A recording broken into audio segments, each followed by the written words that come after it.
This episode was pre-recorded as part of a live continuing education webinar. On-demand CEUs are still available for this presentation through AllCEUs. Register at allceus.com/counselor toolbox. Merry Christmas and happy holidays to everyone. I'd like to welcome you to today's presentation on relationship skills. This is going to be a more in-depth presentation of one that we did, I think it's been about 2 weeks now, that I had kind of condensed stuff. But when I did that presentation, I really realized that there was a lot more that could have been said, that could have been gone over, and I felt like we really didn't go into enough depth on some things. So we're doing this again, and hopefully we will be able to cover some more ground.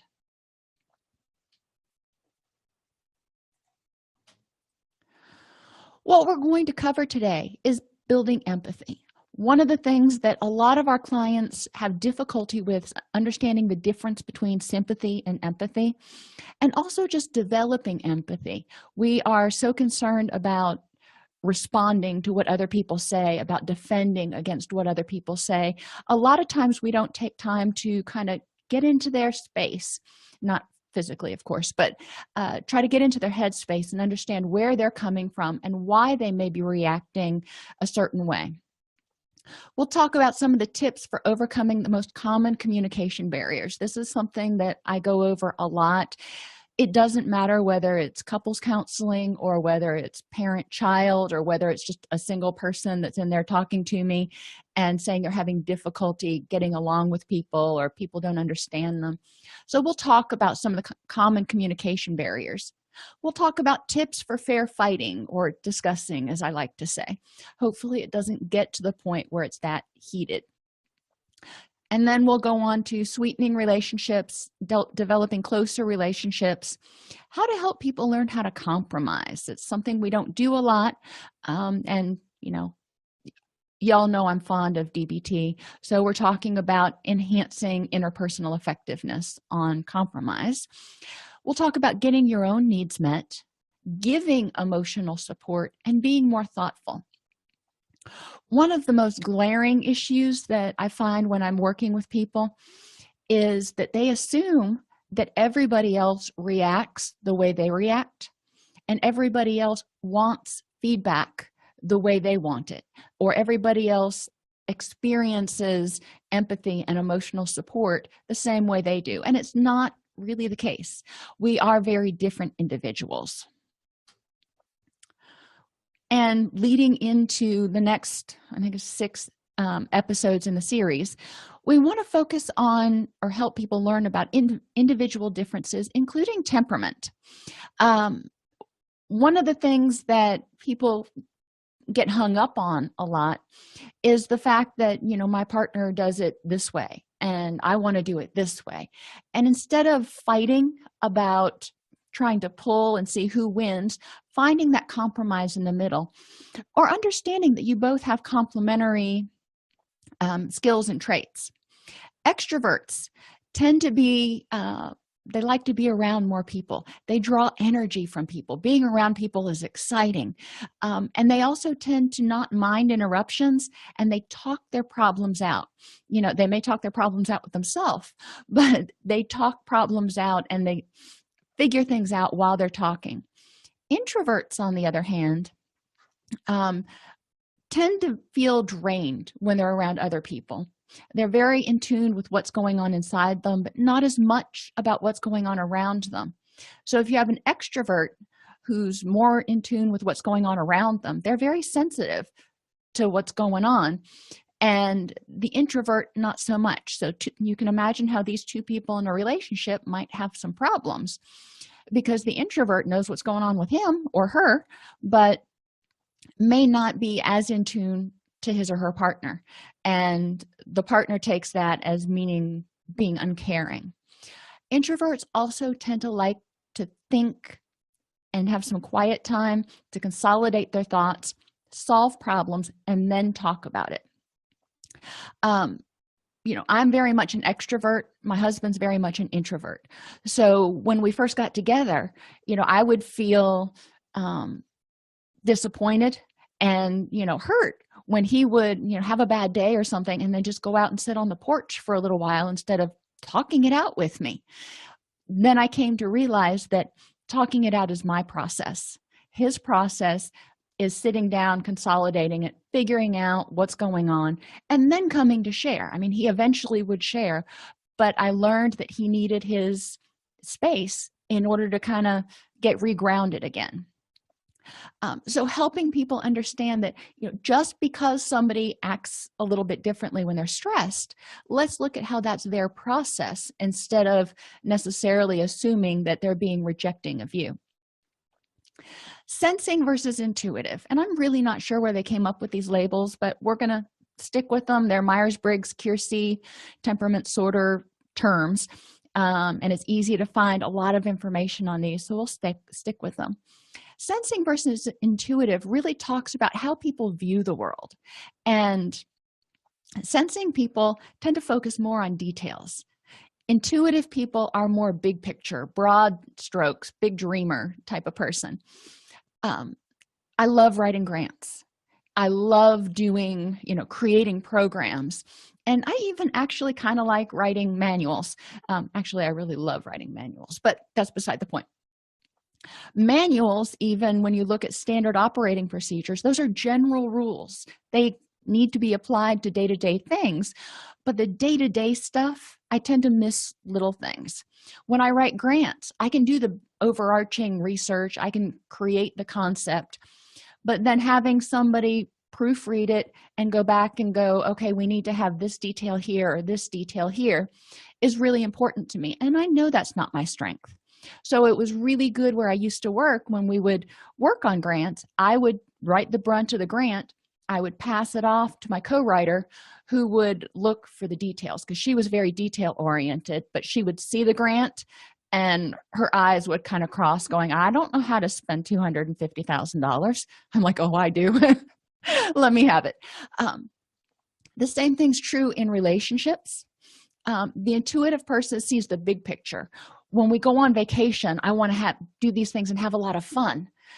The detail person is trying to make the schedule and figure out how to make it happen and look at all the possibilities. Well, if it rains, then we need to have a backup plan.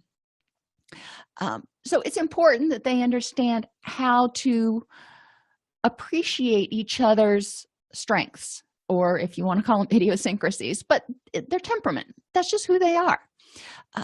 Understanding that the detail person's probably going to be the one that's better and enjoys balancing the budget and doing the bill paying and all that stuff, whereas the big picture person will probably have other roles that they play in keeping a household up and running. Thinking versus feeling. 60%, and so 2/3, it's not a huge majority, but it is a majority. 60% of men tend to be thinkers. They view things as through a true false lens. Is it true or is it false? They think of terms like justice, and they want to fix things. Think about when relationships you've been in with a thinker, whether it's been a male or a female, and this person, when a problem comes up, when you're having a problem, they want to fix it. Feeling people, we tend to react a lot more emotionally, and you might find a correlation. I don't know that any studies have been done between people with a propensity for more emotional reactivity and feeling people. We don't feel things any less, but the thinking people they feel it differently. It makes them more driven to solve the problem. When I get upset, I'm a feeler. I'll admit it. When I get upset, I want somebody just to acknowledge that I'm upset. I can fix it on my own very well. Thank you very much. This is another area where we see a lot of couples having problems, because you may have a thinker and a feeler, and the feeler feels like they are being disempowered when the thinker just steps in and tries to fix it. And the feeler is going, I just wanted you to acknowledge that I was angry or I was upset about this. I can still fix it. I just needed that emotional connection. The thinker is more practical. The feeler looks at things in terms of good and bad and what's going to make people happy. This is sort of ethics versus law, if you want to think of it in terms of our professional approaches. And there's a combination of both in everybody, but there are also a lot of people, thinkers, who aren't just comfortable with feeling words, but they will use verb phrases like, it felt like I was kicked in the gut. It was exhausting. And that's kind of an emotional word. When I work with law enforcement, a lot of people in law enforcement, men and women, tend to be more on the thinking side, and tend to talk in terms of a situation and their reactions. One of the things I usually joke about when I do a seminar with emergency responders is, the one thing we won't do in this seminar is say the F word. And they all kind of look at me quizzically, and I'm like, feelings, y'all, feelings. And they're like, oh, that was funny. I don't make really good jokes. I can't usually even remember jokes from beginning to end, so that is as good as I'm going to do.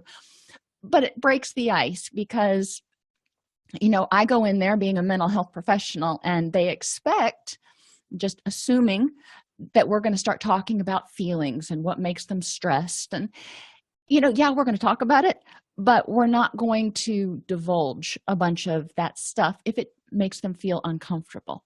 So encouraging people to talk about the way they react to things and mimic each other's verbiage will help people communicate a lot better on this dimension, which is really kind of your empathy dimension. When my husband has a problem, instead of spending a lot of time on empathy with his feelings and going, that's really got to be very distressing to you, yada yada yada, I say, okay, I hear that this is really prominent for you right now. What is it that we need to do to fix it? And again, he's very capable of fixing it himself, but we're brainstorming, and this is how he deals with issues. This is how he deals with turmoil in the beginning of his process. Judging structure versus spontaneity. I am the epitome, well, I've loosened up a lot, but I used to be the epitome of structure. I like to plan things out. Every morning, I am at the gym at 10 after 7, like clockwork. And if my schedule gets off, it kind of throws me a little wonky. Since I had kids, I've gotten a lot more flexible, and things happen when you have children, but I still really like to have structure. I like to know what I'm doing from moment to moment, from day to day. Chuck, on the other hand, is much more perceiving, much more spontaneous. He'll get up in the morning and he'll go, you know what, I'd like to go fly this evening. And I'm like, but you hadn't scheduled that in. How can you do that? But it doesn't, that's how he operates. He doesn't need to have every minute planned out. Nothing's wrong with either one. So how do you make the two live in harmony? Well, we've kind of worked it out for ourselves, and this is going to be different for everybody. He knows I need structure. I know he needs a little bit of wiggle room. So we'll set aside certain days that are just family activity days, where I know the whole day is going to be, kind of up in the air and loosey-goosey, but I can plan for that. I can plan for the loosey-goosey, which makes me happy. So asking people, how much structure do you need? And asking this person who needs spontaneity, how much wiggle room do you need? This goes with getting chores and things done too. When you're working with parents who have small children at home, or even couples, there are things that need to be done. So is it something that you want to do on a day-to-day basis? These are the 6 things that have to be done today. Or do you want to make sort of a weekly to-do list? At some point this week, we need to pay the bills and go grocery shopping and do these other things. How is it going to work for those people? So encouraging people to understand what their own needs are in terms of social interaction, quiet time, details versus, creativity, flexibility, emotional kind of support and empathy versus problem solving support and empathy, and how much structure do they need. So there's a ton of stuff that can be addressed, and there's also a ton of stuff that can cause problems in relationships when you have people who are different. Oh my gosh, different. The wonderful thing is that people can learn to balance their own unique tendencies and use someone else's strengths and versus whatever. So this is one thing we're going to talk about, like I said, in coming weeks. But understanding temperament, you can go to kiersey.com, read more about the different temperaments. There's also a book, it's called Effective Teaching, Effective Learning, and it's written by two sisters, and I can't remember their names right now, but it's a really old book. I've used it for many, many years in teaching some of my different classes. You can get it for like $2 off Amazon. If you believe in temperament and that there are things that are different between people with different temperaments, the Effective Teaching, Effective Learning is really an awesome tool as clinicians, because it helps us hone in on how can we communicate this information more effectively to our clients in a way that's meaningful to them because their temperament is different. How can we structure our groups? And likewise, how can we help people communicate better with one another? The other issue we'll talk about is the expression of love, or the expression of feelings for one another. There are, according to Gary Chapman, 5 love languages. And, we'll stay with that because it seems to fit pretty well. Really good book. Receiving gifts is one. So asking people, or even paying attention to what is it that makes their eyes light up? In what way can you effectively communicate to them how you feel about them? Because a lot of people have different love languages. So if acts of service is your love language, so if somebody does something like cleans the house for you or whatever, and it means a lot to you, and you do that for them, but that's not their love language, they're not going to receive it in the same way because that's not their love language. They'll be appreciative, hopefully, but it's not as meaningful. So you want to find out, what is it that is this person's love language? And what is mine? Because it's important to communicate what your love languages are instead of trying to make somebody guess or read your mind. So receiving gifts, and it doesn't have to be, huge gifts. It can be little notes. It can be handpicked flowers. It doesn't have to be something really expensive. But sometimes thank you for that link for the Fairhurst book. Sometimes people just need gifts, and my daughter will, and I guess it kind of goes under words of affirmation. We'll get to that in a minute. Quality time. Now, the first caveat here is to define what quality time means to that person. Does that mean sitting on the couch and going on a Netflix binge? Or does that mean going on vacation together or candlelight dinner? What does quality time look like, and what makes it quality as opposed to just time? Words of affirmation, saying nice things, giving people compliments, and giving people encouragement. I remember when I was studying for my LMHCE and getting ready to go take that, my daughter, who at the time was 7, would put little notes on my pillow and on my study materials. You got this, Mom. It was so adorable because, well, I'm not that way. I am not one who tends to, without actually making a concerted effort, to put a lot of notes around and, kudos and stuff. But I learned from her that day and that during that period that does mean a lot to her. So I've tried to start doing that for her. A lot of times we can learn about people's love languages by the way they try to express their feelings to you. Acts of service and devotion. So what do people do to try to be kind to you, to try to help you out? And physical touch. It can be a hug. It can be sitting on the couch together, snuggling. It can be a whole different range of things, but sometimes physical touch is one of the love languages. Back massages, those are good. So common communication barriers. You've gotten to the point where you've helped people start understanding that they may be kind of different in terms of their temperament, and they may have different love languages. So how do we effectively communicate our feelings for one another in actions, not just words? Gotten there, but then we still have communication barriers. One of them is over explaining. If somebody asks a question or asks you to do something and you explain it ad nauseum, it can get to the point where it feels condescending. So make sure you're not over explaining stuff. I have to be careful with my kids sometimes when I'm letting them cook dinner or when I'm letting them do something, not to be over controlling and over explain exactly what they need to do. Let them try it out.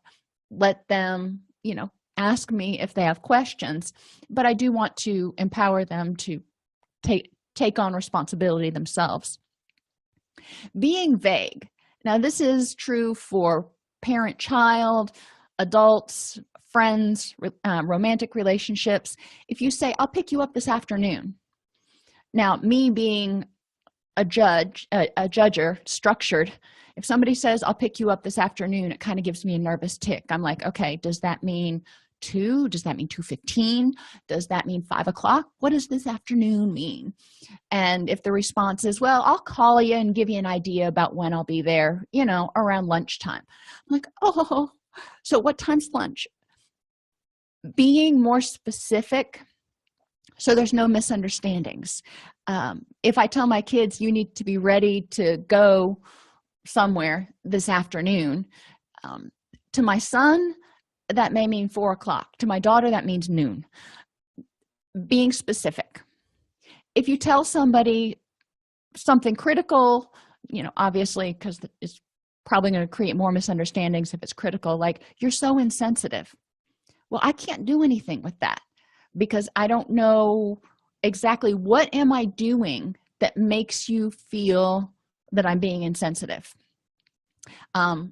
You're a slob, you are lazy, there are all kinds of derogatory general terms that don't help people. So when that's brought into counseling, I say, all right, tell me exactly what is it that you see that leads you to this description, or what is it that you want to see change? Because you're a slob, you need to not be a slob. Everybody sees things differently. Think if you've got teenagers or even small children at home, what they may think is a clean room, probably really different than what you think is a clean room. So being very specific about observable behaviors, because I can address observable behaviors and choose to change them or not.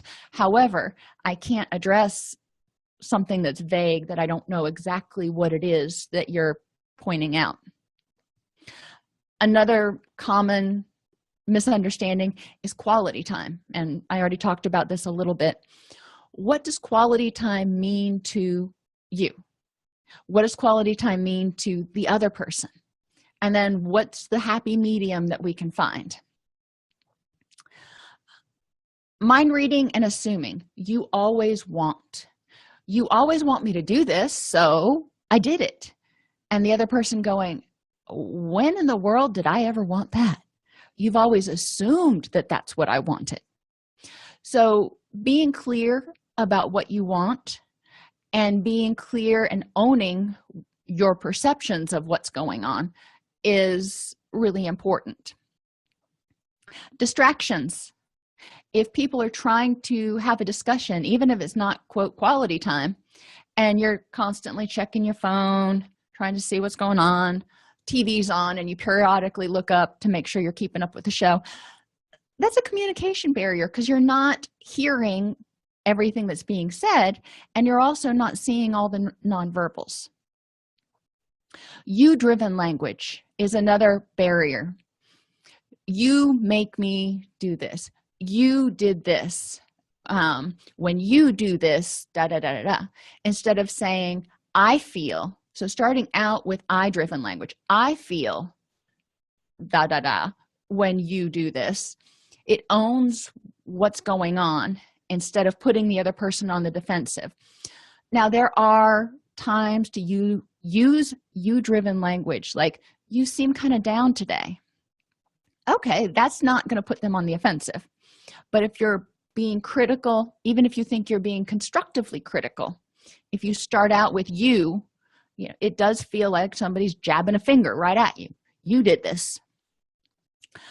So encourage people to start with, I feel blank when, or it seems to me, owning whatever it is before they go into any sort of observations that could be construed as critical. It takes practice. It really does take practice. But the good news is people generally get the hang of it, and it does help ease tensions quite a bit. Universal statements. You always, and there's that you again, always, never. So we want to look for exceptions, and we want to avoid always, never, yada, yada, because we're human. Very few things does anyone do always, never, every time. So sticking with the I feel frustrated because it seems like you frequently leave your underwear on the floor. That's, less attacking than you always leave your underwear on the floor and it's just so frustrating. Very different. Partly because it takes a lot more words and you can say it more diplomatically, I think. Blaming. Yeah, it goes back to this you-driven language. You did this. When we blame people for everything that happened, or even something that happened without owning our part in it, it's your fault that we're losing the house. It's your fault that we fight all the time. It's your fault, or you make me. Pointing out some cognitive issues with, can anybody make you do anything? No, is one, but also identifying that it takes two to tango. So what was your part in this? When I worked in residential, the first couple of years as a supervisor, if you've worked in a facility, they have grievance procedures. And occasionally I would do things that would upset clients for whatever reason. And they would send a grievance to my boss and, or it was my staff, but either way. And I would get called into his office and, I'd find out what was going on. And instead of asking me what's going on with the clients, that your staff needed to do this or, whatever, his first statement always, and pretty much always at least, was, what did your staff do to bring this on? And the first few times he said that, I got kind of defensive and I said, excuse me? And he would point out, it takes two to tango. So clearly there was something going on and that could have been handled differently in order to avoid this, even if we needed the same outcome. So I'll ask again, what did your staff do to cause this grievance? Looking at responsibility, looking at each person's parts, and it may have been a nonverbal, it may have been something they said, or it may have been something they didn't say. But let's figure out what's going on. Followed by only noting the negative. In some relationships, the only time somebody says something is if there's something wrong. If you've had a boss like this, hopefully you haven't been in a personal relationship like this, but sometimes bosses are like this.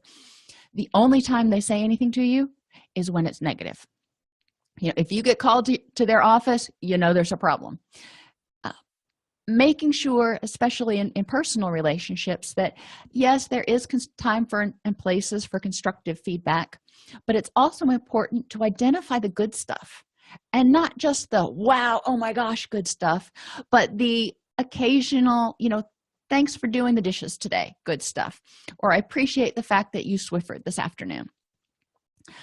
So trying to be at least as frequent with the positive comments as the negative, preferably twice as frequent with positive than negative.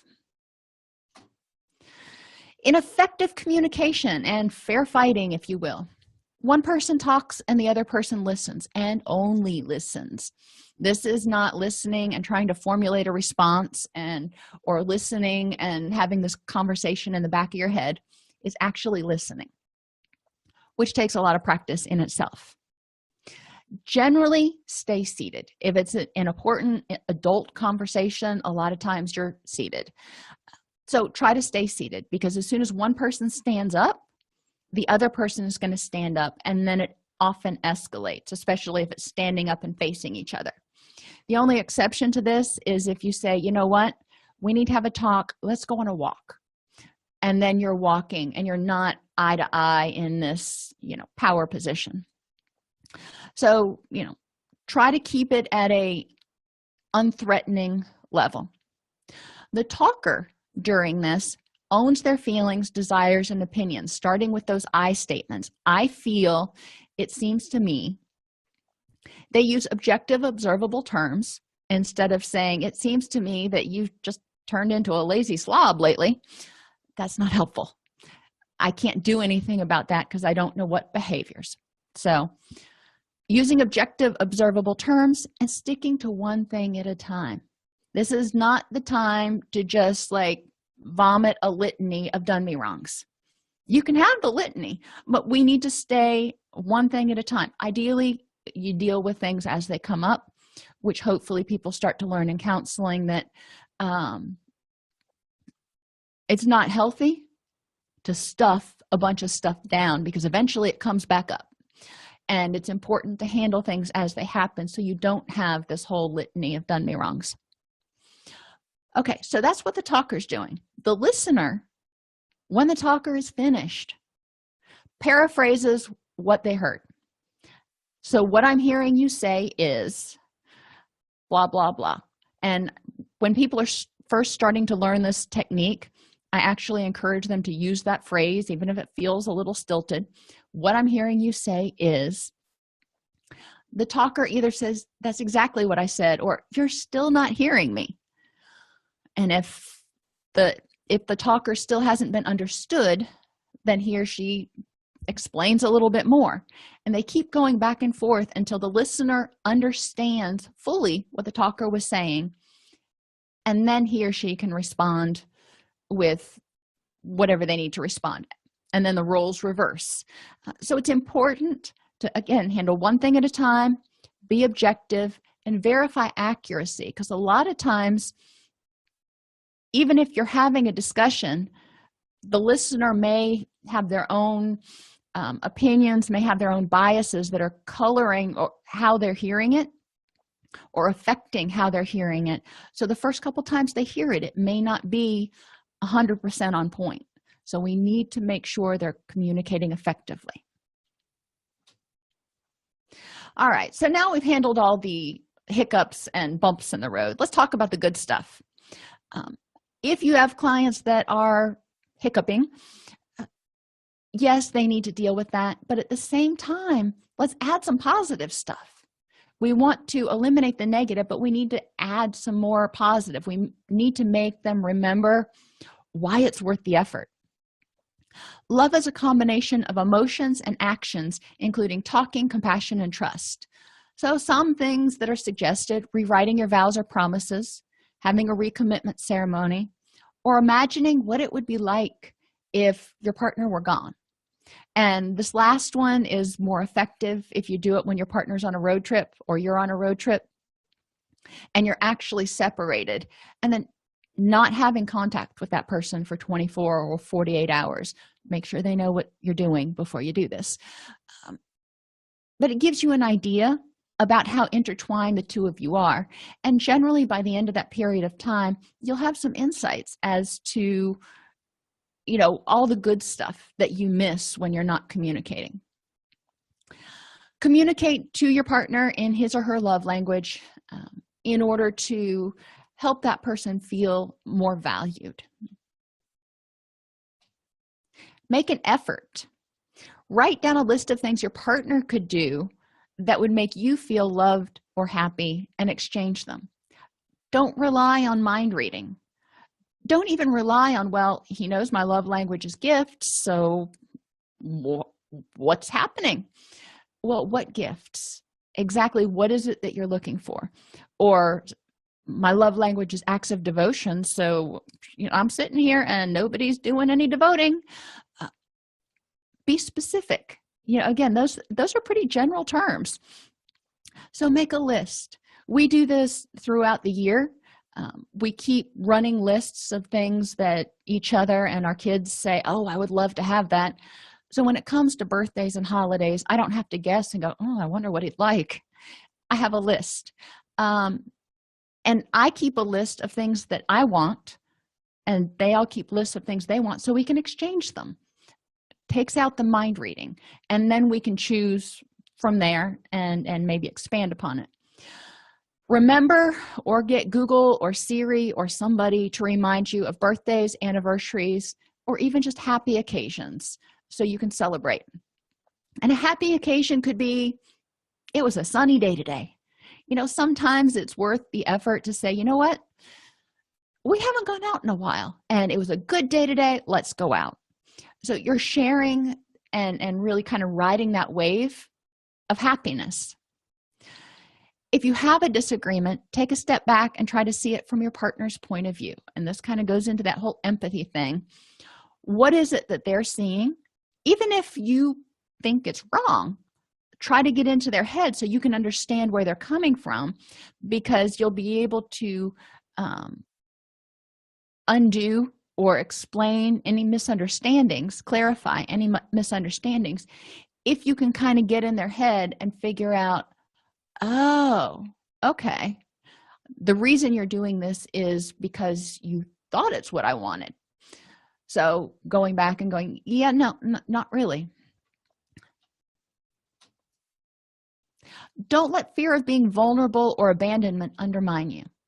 A lot of times people keep those walls up because they're afraid that the relationship's going to end, or they're afraid that they're going to be vulnerable and they'll be ridiculed. There's a whole lot of reasons that they may fear being vulnerable. But in an intimate relationship, whether it's intimate significant others or best friends, we need to be able to share hopes and dreams and fears and feel comfortable that the other person is going to be respectful of us. If becoming vulnerable makes you also become critical and defensive, that's on you. You need to identify and work through the reasons you become defensive. And if you've worked with clients who've become vulnerable, and it's almost like they're like, oh, I didn't mean to say that. And then all of a sudden they become very defensive about anything you say. We want to work through, why is it that being vulnerable makes you so scared and you're trying to push me away now? Think back to hopes and dreams you shared when you were dating and make it happen. Maybe you thought about hiking the Appalachian Trail together, or going on a cruise around the world, or it may not be something you can make happen tomorrow, but actually make a plan so you can start saving for it, or whatever you need to do, and make it happen. Regularly, I should have put that word in here, regularly remind your partner of the qualities you love about them. And you don't have to do it all mushy. The qualities I love about you are, but you can do it in a complimentary way by saying something like, you are wicked awesome when it comes to home improvement projects, or whatever it is. Think about if somebody said that to you. You'd be like, thanks. It would make your day. So sweeten the relationship means making it a relationship where you have more of those moments where you get this spontaneous smile and you're just like, cool. Build empathy. Empathy versus sympathy. Put yourself in their shoes with their experiences as best as you can. If you're in an intimate relationship with someone, you have a good idea about kind of where they're coming from, experience-wise, which may be very different from where you come from. So try to put yourself in their shoes and go, okay, if I came from this background, how would I view this situation? Identify 3 alternate reasons your partner may be feeling or acting the way he or she is. So if they seem to be being hostile and aggressive, or they're over sitting in the chair and they seem to be just being grumpy and irritable and cantankerous, well, maybe they are, but if you're assuming it's because of something you did, you may not be right. So let's think about 3 alternate reasons they may be feeling that way, because theoretically you've got a kind of an idea about what's going on with him or her.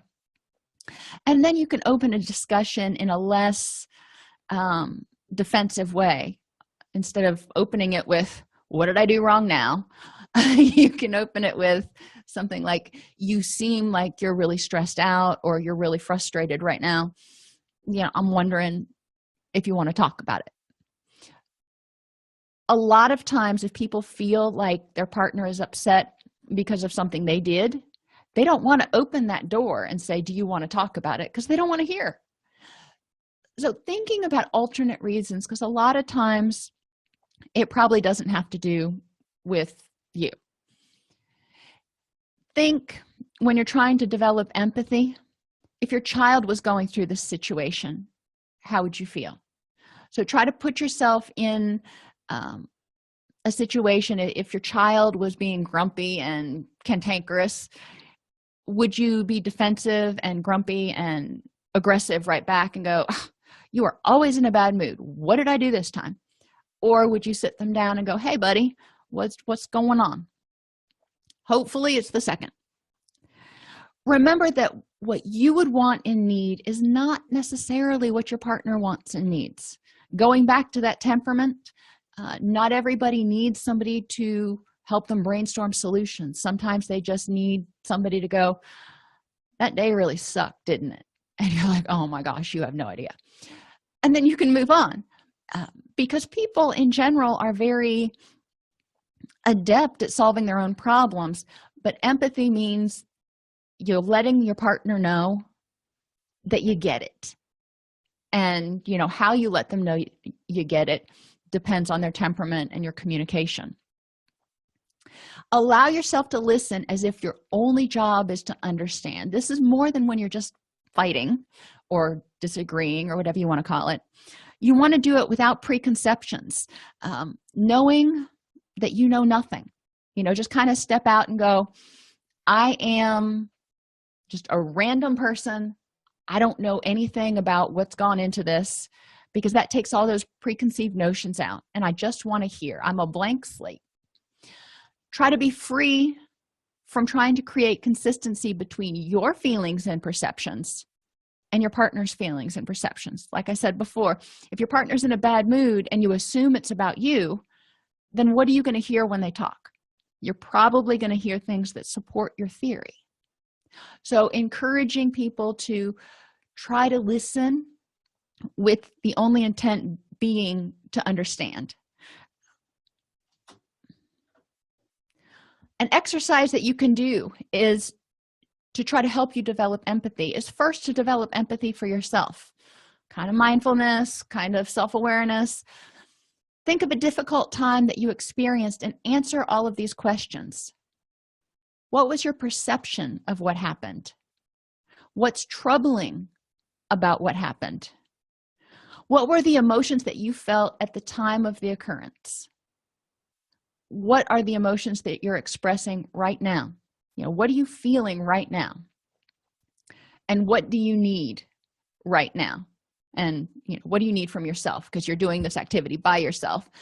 And you'll get a better idea of what you need in certain situations.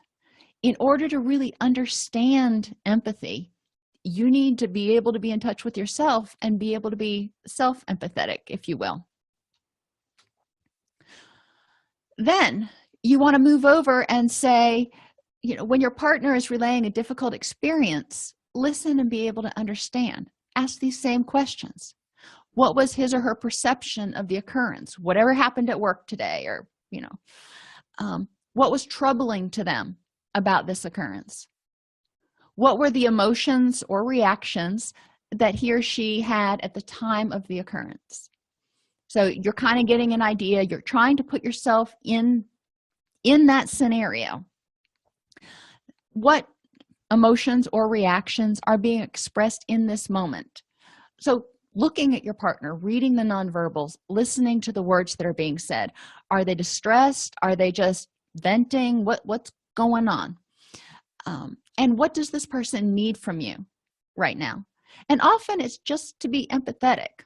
And like I said earlier, people who tend to be more problem solvers, more thinkers, empathy may mean kind of helping them consolidate their process and think about how to fix the situation or what the right thing to do is in this situation. If you're more on the feeling side, it may be identifying what you're feeling at this point and just helping the person kind of talk through their emotions and feel validated. These things can also be practiced in group or at home using media clips of people arguing. It's kind of easy to find, unfortunately. If you go to soap operas, we used to use like Jerry Springer and some of those talk shows when I would teach at the university, because those were readily available. But pay attention when you watch different TV shows or when you watch different movies for segments you might be able to pull out to help teach empathy, to help teach reading nonverbals and interpreting what's going on. Tips for a closer relationship. Use relationships to teach you how to be whole and not require another person to complete you. My analogy that I always use is sugar cookies and chocolate chips. Sugar cookies by themselves, amazing. Chocolate chips by themselves, amazing. You can eat either one by themselves. They are complete desserts. You put them together, you get something that is amazing, but different. And that's what we really want in relationships. We don't want people to be flour and eggs. They have to have each other in order to exist and make a cookie. We want people to be whole in and of themselves. See and accept your partner for who he or she really is. We all have faults and foibles and bad days and stuff, but we all have good things too.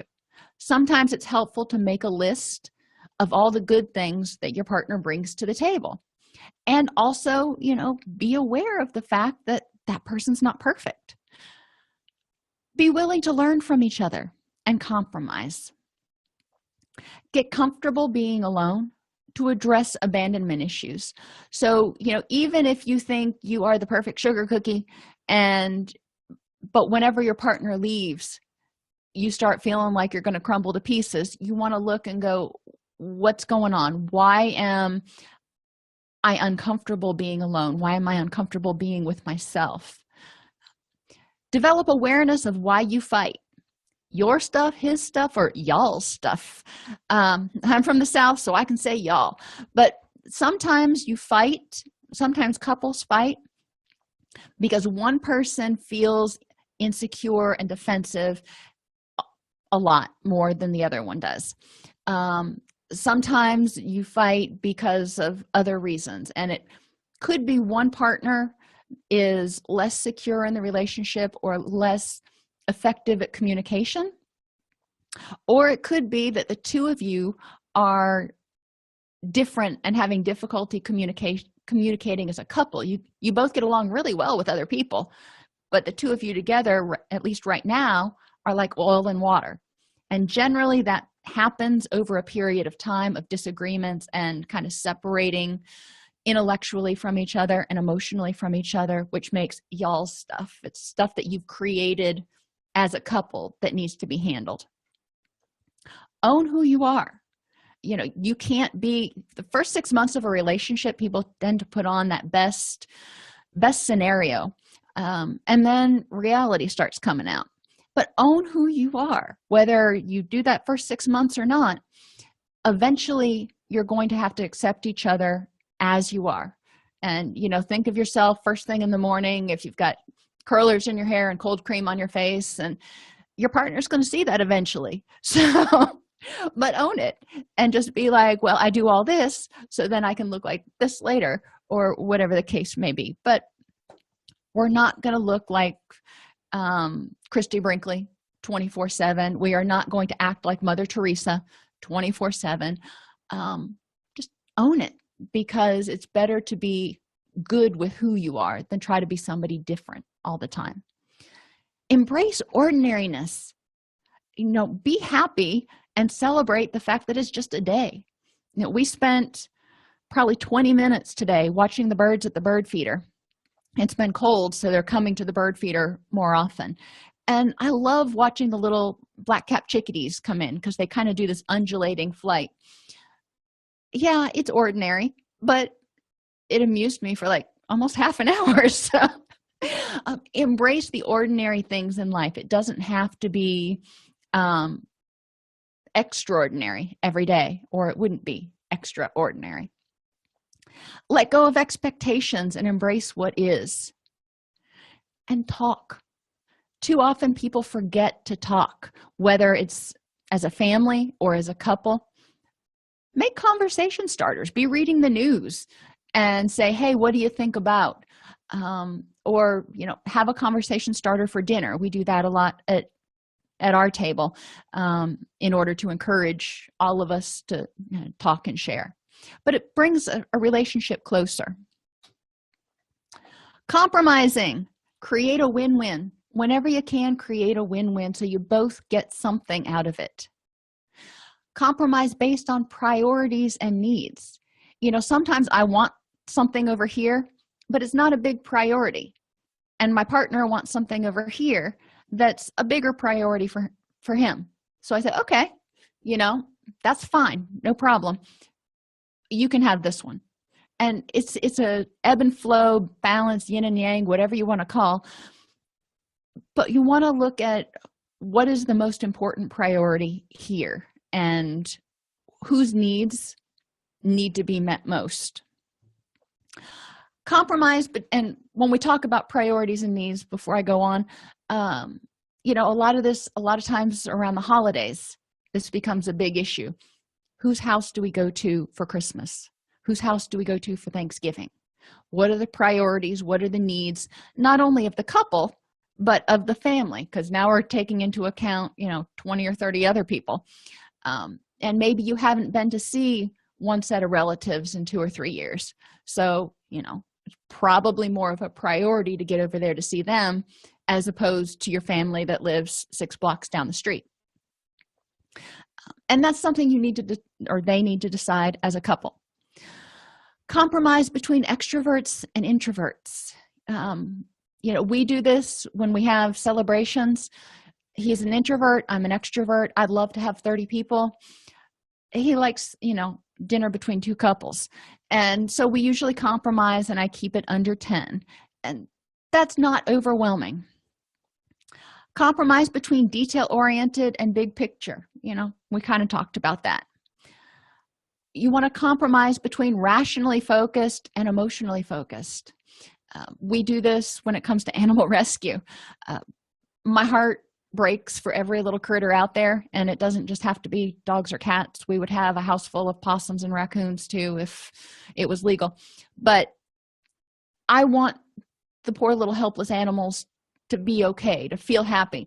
I always stress about the donkeys and the other animals being in the barn when it's cold outside, because they're cold. So we need to bring them inside. I know we can't bring them inside, but my heart wants to bring them inside. And Chuck is much more rational, and he's like, no, we have, when we're talking about animals, we have enough animals right now, and we've worked out a system where we have slots, and we only have a certain number of slots for animals in our house. And if we fill them with permanent animals, then we can't foster anymore, because that just overwhelms our energy and our space and everything else. So that was the compromise, and he kind of reins me in. Otherwise, I'd be the crazy cat lady that had 30 cats and 15 dogs and whatever, and a possum to boot. And then compromise between structured and spontaneous. If one person really likes structure and the other person just feels very hemmed in by it, figure out how you can make it work where both partners get their needs met. Know what you need and define it in observable terms. If you say, I want to be helpful or I want to be happy, that's not helpful. That's not helpful for a therapist, and it's not helpful for a spouse. What does that mean? What does being happy look like to you? Because people can't read your mind. So teaching clients how to assertively state and own their feelings, wants, and needs. I want this, da da da da, or I feel this way about this. Ideally, communicate to the partner in their preferred learning style, visual, auditory, or kinesthetic. Obviously, if you're talking about disagreements, it's going to be visual or auditory. But if you're communicating to someone who's a visual learner, sometimes they're able to take in the information better if you write them a letter. And I don't mean write it and then send it to them so they get it at work. Write it, hand it to them at the dinner table, and the two of you can sit there, and after the person finishes reading, then you can talk about it. Remember, it's all about balance. You're not going to get all your needs met, and neither are they. So there's a compromise in there. And sometimes you just have to meet your own needs. Sometimes maybe your partner is just not a vacation person and you are. So you may have to agree that, okay, that person goes out, once a year for a vacation with their friends, and you're good with that. So it's important to understand what you need, what your partner needs, and how you can make it happen in a way that's workable for both of you. Since not everyone's comfortable with feeling words, reflect their vocabulary. And we tend to do this when we've been around somebody for a while. We tend to use their words when we're talking to them more than we use our own. So it's good, but it's good practice to encourage people to pay more attention to how does your partner describe when they've had a bad day. Think about the last time they just had a really rough day. Tell me as much as you can exactly what they said when they came home, and that'll give you an idea about what their feeling or empathy vocabulary looks like. Don't assume you know why a person feels a certain way. It could be something that happened an hour ago, or it could be a combination of 17 things that have happened over the past week. Ask. Amazing. Ask. Emotional words can be shown through actions, or emotional support can be shown through actions, not just words. If you know your partner's had a really rough week, maybe the action is to run them a bath or give them a back rub or take them out to dinner. Help them eliminate vulnerabilities. If they've had a rough time, if they're depressed, if they're anxious, think about vulnerabilities. Make sure they're eating well. Try to make sure they're able to get enough sleep, just like you would do for yourself. And then in order to figure out what their process is, ask. And there was one scenario on Brooklyn 99, which is kind of a comedy show that I watch. Terry, who's this big burly guy, was trying to comfort Rosa, who is kind of a hardcore woman, and he's like, I know it's been rough for you. If you ever want to talk or go out and get a drink or throw stuff off buildings, and just let me know. I don't know your process. And she's like, throwing stuff off buildings sounds pretty good. So it kind of demonstrates that instead of assuming that he knew what would make her feel better, he asked, and he gave her a pretty wide range. Be thoughtful by paying attention to what he or she likes and dislikes. Do things you don't want to do. Maybe you don't want to go to your in-laws, but you do it anyway because it's the thoughtful thing to do. Keep a running list of gift ideas. Write sweet notes, text messages, or just thank yous. Embrace the ordinary. Remember those important dates. Truly listen. Be there during tough times, even if you're busy. You may be busy, but you may have to just set that aside because it's a priority to focus on your significant other at that point. And start some personal rituals just for the two of you, daily, weekly, or annual. Maybe each night you spend 30 minutes with no television or anything, just talking. It sounds ordinary, but it goes a long way to improving communication and making people feel more connected. Relationships are complicated.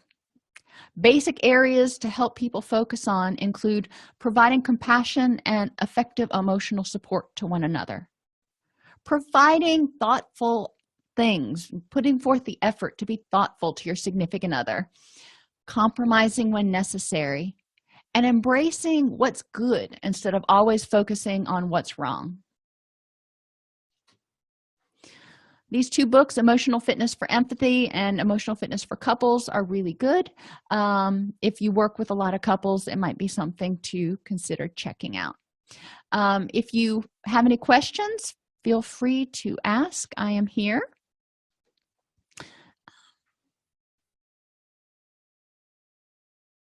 If you don't have any questions, you can take your quiz if you haven't already finished that. Otherwise, I will see you all tomorrow, and we will be talking about, I believe, middle schoolers.